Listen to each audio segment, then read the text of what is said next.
Hello friends, नमस्कार। आप सभी को स्वागत है अपना YouTube channel talent study lover पर। तो आज की क्लास देखते हैं जो कि आपको यूनिक क्लास है, जो कि मैथ की इसमें टॉप क्वेश्चन देखने को मिलेंगे। तो कुछ इंपॉर्टेंट क्वेश्चन है जो कि मैथ की है, आने वाले सभी एग्जाम के लिए मोस्ट इंपॉर्टेंट क्लास होंगे, ठीक है ना।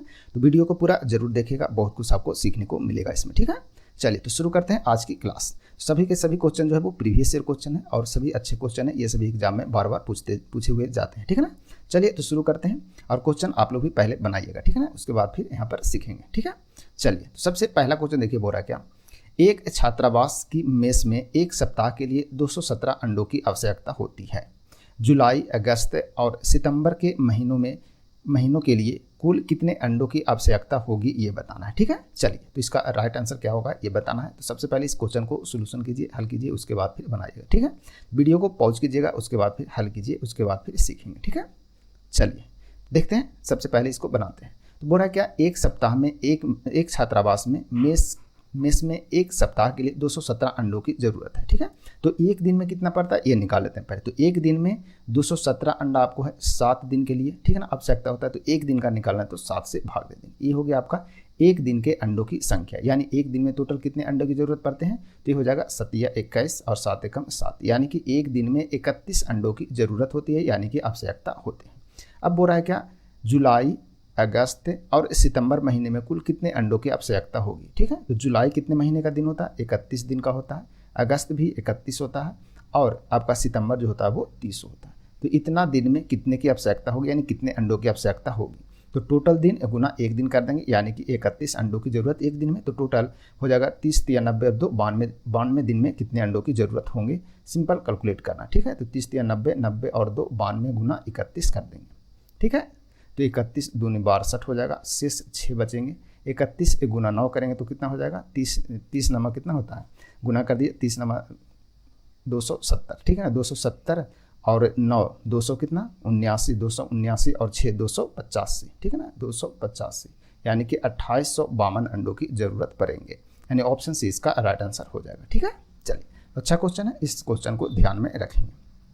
एग्जाम में तुरंत कैलकुलेट कीजिए, बहुत टाइम लगने की जरूरत नहीं, बस सीखने की टाइम है, ठीक है। चलिए, और वीडियो अच्छा लगे तो वीडियो को लाइक भी करते रहेंगे, ठीक है ना। बिहार पुलिस का भी बैच आपको लिए ला दिए हैं, जिसमें फुल प्रैक्टिस सेट भी होते हैं, ठीक है ना। टोटल 3 सेट हो चुके हैं। तो आप लोग भी ये वीडियो को पूरा जरूर देखिएगा, जिनको भी बिहार पुलिस का एग्जाम है वो जरूर देखेंगे, ठीक है ना, ताकि रिवीजन होते रहे और उसके साथ साथ आपको क्वेश्चन जो है सभी प्रीवियस ईयर क्वेश्चन ही मिलते रहेंगे उसमें, ठीक है ना। न्यू क्वेश्चन भी मिलेंगे, प्रीवियस ईयर क्वेश्चन सबके सब दिखेंगे। चलिए दूसरा क्वेश्चन देखते हैं। सॉरी, दूसरा क्वेश्चन है, P और Q एक साथ एक काम को 30 दिन में कर सकते हैं। QR, ठीक है ना, Q और R एक साथ एक समान कार्य को 24 दिन में कर सकते हैं। R और P एक साथ कार्य को कितने दिन में, 20 दिन में कर सकते हैं। तो उन्होंने फिर बोला आगे, उन्होंने एक साथ काम शुरू किया, लेकिन QR ने 10 दिन बाद काम को छोड़ दिया, ठीक है ना, 10 दिन बाद काम को छोड़ दिया। शेष कार्य को पूरा करने में P को और कितने दिन लगेंगे ये बताना है, ठीक है ना। तो अच्छा क्वेश्चन है, इस क्वेश्चन को भी गौर कीजिएगा, अच्छा क्वेश्चन है, आते रहता है एग्जाम में ये सभी, ठीक है।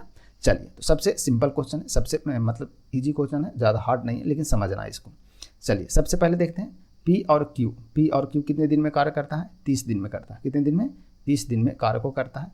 उसके बाद फिर आपका Q और R है, जो कि कार्य को कितने दिन में करता है, 24 दिन में करता है, ठीक है ना। QR 24 दिन में, और R और P है, ठीक है ना, R P करता है कितने दिन में, 20 दिन में करता है, ठीक है। तो सबसे पहले कार्य की क्षमता का रेशियो निकालेंगे, ठीक है ना, यानी कि कार्य करने की क्षमता इन लोगों को कितना है, इसका रेशियो निकालेंगे।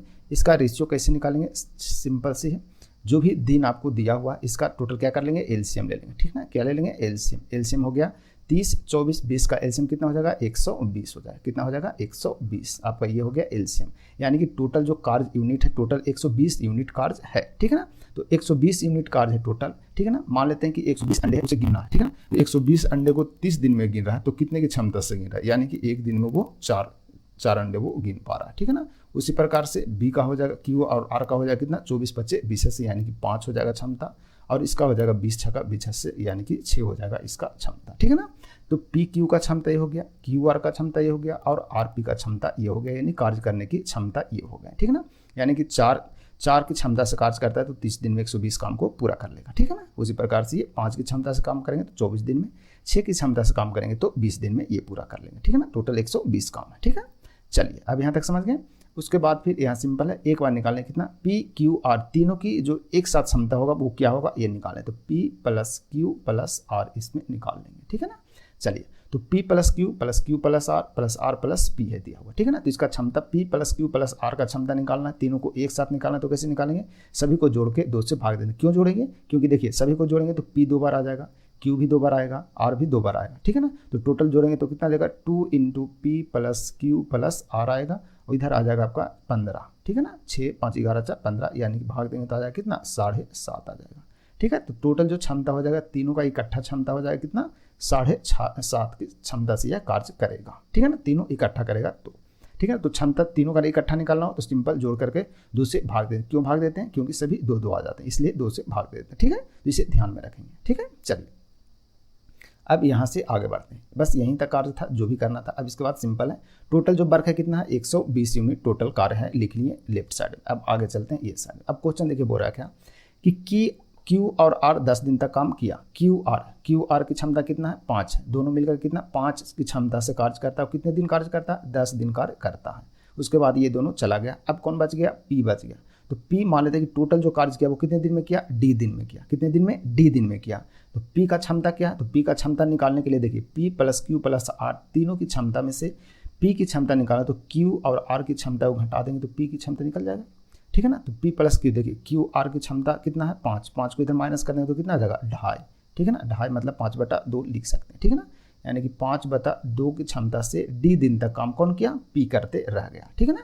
तो ये हो गया, बस इसी को कैलकुलेट करना है। तो देखिए 120 माइनस हो जाएगा 10 × 5 = 50, यानी कितना बच जाएगा 70, 70 बराबर 5/2 गुना D, ये हो जाएगा 14 × 5 = 70, यानी कि 14 दूनी 28, यानी D बराबर कितना हो गया 28 दिन, ठीक है ना। D बराबर कितना हो गया 28 दिन, लेकिन ये 28 दिन में आपको ये 10 भी ऐड है, ठीक है ना। यानी कि टोटल जो कार्य हुआ कितने दिन में हुआ 28 दिन में कार्य हुआ। लेकिन बोल रहा है कि क्वेश्चन में बोल रहा है कि P को और कितने दिन लगेगा, तो 10 दिन घटा देंगे तो P को और कितना दिन लगा 10 दिन और 18 दिन और लगेगा, यानी 28 - 10 यानी कितना हो जाएगा 18 दिन, यानी ऑप्शन सी इसका राइट आंसर हो जाएगा, ठीक है। चलिए तो अच्छा क्वेश्चन है, इस टाइप के क्वेश्चन आपको एग्जाम में आते हैं, ठीक है। चलिए नेक्स्ट बढ़ते हैं। नेक्स्ट है क्वेश्चन नंबर आपका क्वेश्चन नंबर 3, ठीक है ना। क्वेश्चन नंबर 3 हल करेंगे आप लोग, ठीक है। चलिए देखिए बोल रहा है किसी चुनाव में किसी उम्मीदवार के पक्ष में डाले गए वैध वोटों की संख्या क्या है, यानी वैध वोटों की संख्या टोटल निकालना है कि टोटल वैध वोट कितना पड़ा है। यदि उम्मीदवार को कुल वैध वोटों में से 75% वोट मिले, यानी वैध वोटों में से कितना मिला 75% वोट मिला। मान लेते हैं टोटल जो वोटिंग पड़ा वो 100 वोट पड़ा, इसमें से 75% वैध और आगे बोल रहा है क्वेश्चन, पहले आगे और देख लेते हैं, ठीक है। 75% मिला और 5% क्या हो गया अवैध हो गया, यानी कि 100 वोट में से 5% वोट यानी 5 वोट जो है क्या हो गया अवैध हो गया। तो टोटल जो वैध वोट पड़ा कितना पड़ा 95% पड़ा, ठीक है ना।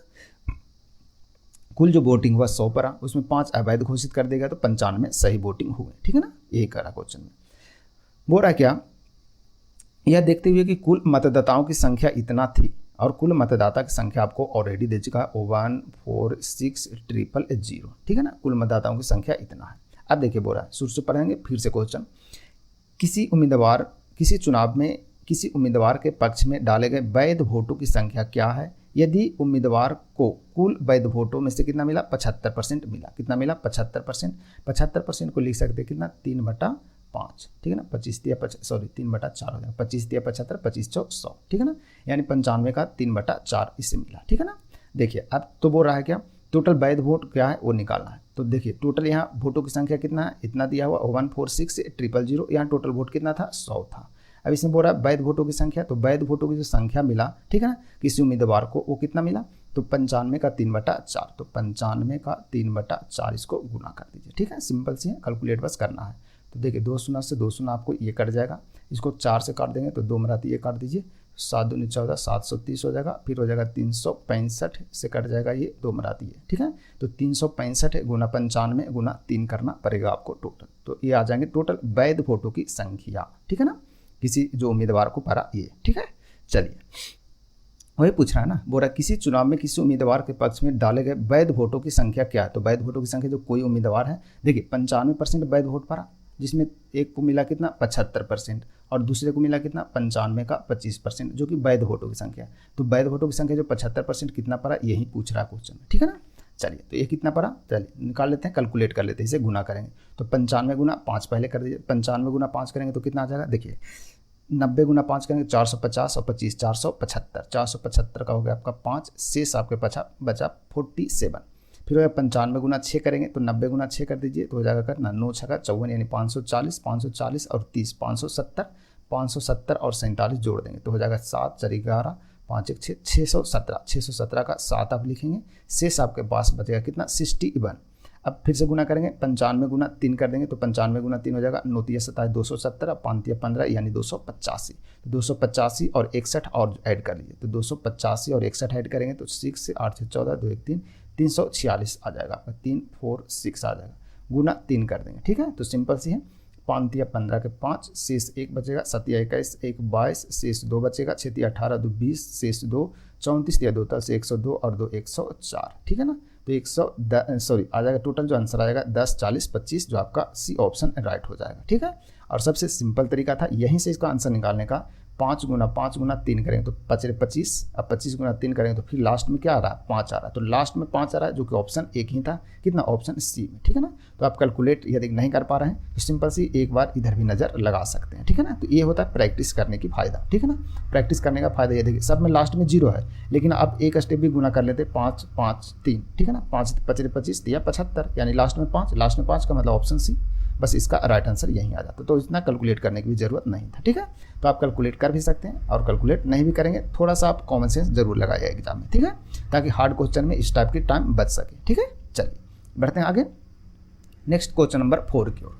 क्वेश्चन नंबर 4 देखिए बोल रहा है, यदि साधारण वार्षिक ब्याज देने वाले बैंक खाते में 80 रुपया की राशि 2 वर्षों में 96 रुपया हो जाती है, 2 वर्षों में कितना हो जाता है 80 से 96 रुपया हो जाता है, यानी 16 रुपया उसे ब्याज मिलता है। तो दर का परसेंट निकाल लेते हैं, तो दर हो जाएगा, दर बराबर क्या होता है ब्याज गुना 100 और मूलधन 80 और गुना समय 2 हो जाएगा। ठीक है, 1 शून्य से 1 शून्य काट दीजिए, 8 दूनी 16, यानी कि दर का जो परसेंट है आपका कितना आ जाएगा 10%।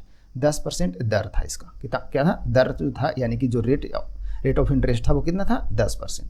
बोल रहा है कि 5 वर्षों में उसी खाते में इतना रुपया रखा जाए तो कितनी हो जाएगी, यानी कि टोटल कितना रुपया वो बन जाएगा, ये 5 वर्षों में ये बताना है। तो उसे रख दिया कितना 62,000 रुपये को बैंक में रख दिया 10% की दर से, और कितने 5 वर्षों के लिए। तो मूलधन ये हो गया, आप तो मूलधन का तुलना मूलधन से कर रहे हैं, मिश्रधन निकालना है, तो मिश्रधन वाला क्या होता है मूलधन प्लस दर, तो मूलधन हो गया आपका 100 और मिश्रधन दर कितना हो जाएगा, जो ब्याज हो जाएगा कितना हो जाएगा, मिश्रधन बराबर क्या होता है मूलधन प्लस ब्याज होता है। ठीक है ना, तो मूलधन 100 हो गया और ब्याज हो जाएगा 5 वर्षों में 10% की दर से कितना 50, यानी कि मिश्रधन कितना हो जाएगा 150, तो गुना 150 कर देंगे। ठीक है ना, तो ब्याज जो मिश्रधन होता है, मिश्रधन बराबर होता है क्या मूलधन प्लस ब्याज होता है। ठीक है ना, कन्फ्यूज गलती से निकल गया। ठीक है ना, कभी कभी हो जाता है। ठीक है, तो टोटल जो अमाउंट हो जाएगा आपका ये हो जाएगा, इसको कैलकुलेट कर लेंगे, 1 शून्य 2 शून्य 2 शून्य काट दीजिए। ठीक है, लास्ट में आपको 2 शून्य है, तो लास्ट में 2 शून्य बैठा देते हैं, तो सभी में है 2 शून्य। ठीक है ना, चलिए गुना कर देते हैं, इसमें 2 निकाल लेते हैं 31 से, और इसमें 5 निकाल लेते हैं, तो 3 5 15, देखिए इसमें से 2 निकल गया, इसमें से 5 निकल गया, तो 5 दूनी 10, 10 मतलब 1 शून्य और बैठा सकते हैं। अब इसको गुना करना ईजी हो गया, तो 31 या 93, यानी कि टोटल कितना बन जाएगा 93,000 रुपया ये बन जाएगा। तो 62,000 रुपया रखेगा, तो 5 वर्षों में 10% दर से कितना बन जाएगा 93,000। चलिए नेक्स्ट क्वेश्चन बढ़ते हैं, next question number 5। Question number 5 देखिए बढ़िया क्वेश्चन है, इस टाइप के क्वेश्चन जो है वो आपको एग्जाम में आते रहता है। ठीक है ना, तो आप इसे जरूर देखिएगा। ठीक है, अच्छा क्वेश्चन है।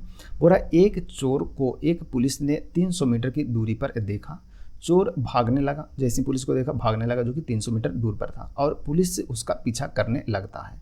चोर और पुलिसकर्मी 11 किलोमीटर प्रति घंटा और 13 किलोमीटर प्रति घंटा की गति से दौड़ते हैं। कितने किलोमीटर दौड़ने के बाद पुलिसकर्मी जो है, यानी पुलिस जो है वो चोर को पकड़ लेगा, यानी कि पुलिस द्वारा टोटल तय किया गया दूरी क्या है ये पूछ रहा है। ठीक है, चलिए बनाइए, देखिए सिंपल सी है, ये हो गया आपका पुलिस। ठीक है ना, ये हो गया आपका पुलिस है यहाँ पर खड़ा, और ये हो गया आपका चोर हो गया, कौन हो गया चोर, और दोनों के बीच का जो डिफरेंस है दूरी का वो कितना है 300 मीटर है। तो ये है डिफरेंस है। ठीक है ना, चाल का जो डिफरेंस हो जाएगा कितना हो जाएगा, ये 11 के रफ्तार से चल रहा है और ये पुलिस जो है वो 13 के रफ्तार से चलेगा, कहीं ना कहीं तो पकड़ लेगा पक्का, क्योंकि पुलिस 1 घंटे में 11 चोर जो है वो 1 घंटे में 11 चलेगा, जबकि पुलिस 1 घंटा में 13 चलेगा, तो कहीं ना कहीं तो पकड़ा नहीं जाएगा वो। ठीक है, क्योंकि 2 किलोमीटर प्रति घंटा अधिक है, तो चाल का जो अंतर हो जाएगा वो क्या हो जाएगा आपका 2 किलोमीटर प्रति घंटा हो जाएगा। ठीक है। तो कितना दूर में कितना टाइम में पकड़ लेगा, तो टाइम बराबर क्या होता है, दूरी बटा समय। तो समय को मीटर को किलोमीटर में बदल देते हैं, तो किलोमीटर में 300 को बदलेंगे तो हो जाएगा कितना 0.3 और बटा 2 घंटा, ठीक है ना। यानी कि 0.3/2 घंटे में क्या कर लेगा, पुलिस पकड़ लेगा चोर को। अब पुलिस दोबारा तय किया गया दूरी क्या है, तो दूरी बराबर क्या होता है, चाल गुना समय। तो देखिए पुलिस का जो चाल है वो 13 किलोमीटर प्रति घंटा है और समय कितना 0.32, ठीक है ना, 0.32 किलोमीटर प्रति घंटा है।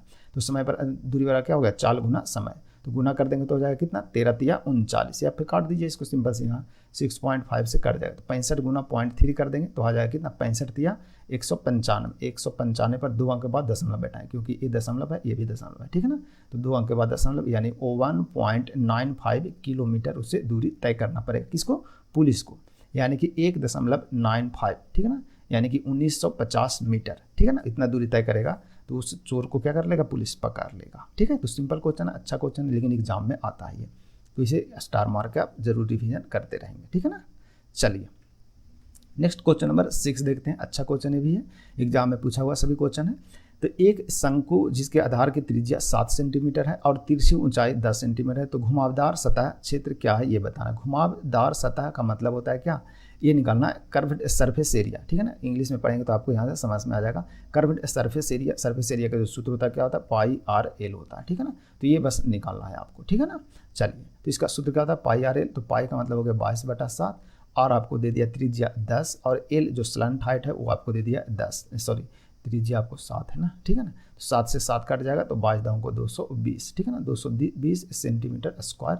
इसका राइट आंसर हो जाएगा ऑप्शन एंड डी हो जाएगा, ठीक है। तो इजी क्वेश्चन है लेकिन अच्छा क्वेश्चन है, कभी एग्जाम में कंफ्यूज कराता है ये जो वर्ड है ना, ये देख करके, ठीक है ना। तो आप इस सब को ध्यान में रखेंगे।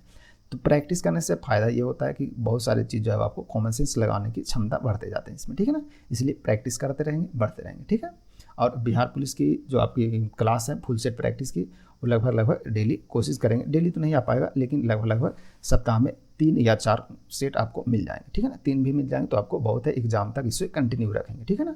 तो आप वीडियो को भी पूरा देखिएगा, अच्छा लगे तो वीडियो को लाइक शेयर भी जरूर करते रहेगा, सपोर्ट कीजिए, मजा आएगा पढ़ने में, ठीक है। तो चलिए आज की क्लास यहीं समाप्त करते हैं, मिलते हैं नए क्लास में, तब तक के लिए आप सभी को धन्यवाद।